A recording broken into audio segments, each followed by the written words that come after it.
આપણે ગઈ વખતે જોયું કે બ્રેકફાસ્ટ સિરિયલ પેકેજ જ્યુસ વગેરે પણ પ્રોસેસ ફૂડ છે. એ સિવાય જે અગત્યની વસ્તુઓ છે કે કેક, પેસ્ટ્રી, ચોકલેટ વગેરે જે આજે ખૂબ વપરાય છે, તો એને કઈ રીતે ઓછું કરવું? તો ચોકલેટ બને એટલી નાની સાઈઝ લાવો. વધારે પ્રેમ છે તો બહુ મોટી ચોકલેટ લાવવી જરૂરી નથી. એવી જ રીતે કેક, પેસ્ટ્રીની નાની સાઈઝ લાવો અને બને ત્યાં સુધી મોટા પ્રસંગો સિવાય ઘરમાં એ લાવો જ નહીં.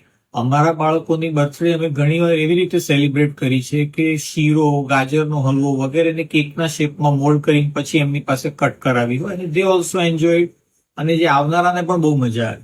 એવી જ રીતે સર્વિંગ સાઇઝ ઘટાડવાનું. આપણે પૈસા બચાવવા કે ડિસ્કાઉન્ટ માટે થઈને ફેમિલી પેક લાવીએ છીએ, એના બદલે આપણે બધા નાના પેક લાવો. આઈસ્ક્રીમ સર્વ કરો ઘરમાં તો 3ના બદલે 2 કે 1 જ સ્કૂપ આપો, તો તમે વધારે લાંબા વર્ષો સુધી ખાઈ શકશો અને આ વજનનો ને બધો ડર નહીં રહે.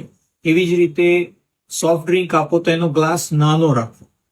પછી એક અન્ય અગત્યની વાત છે કે હવે ઘેર બેઠા બધું ઓર્ડર થઈ જાય, સ્વિગી, ઝોમેટો, તો એમાં ઘણી બધી વસ્તુ વધારાની આવી જાય છે. તો એનો પણ રૂલ કરો કે અઠવાડિયામાં 1 કે 2 વારથી વધારે આવું ઓર્ડર નહીં કરવા દેવામાં આવે.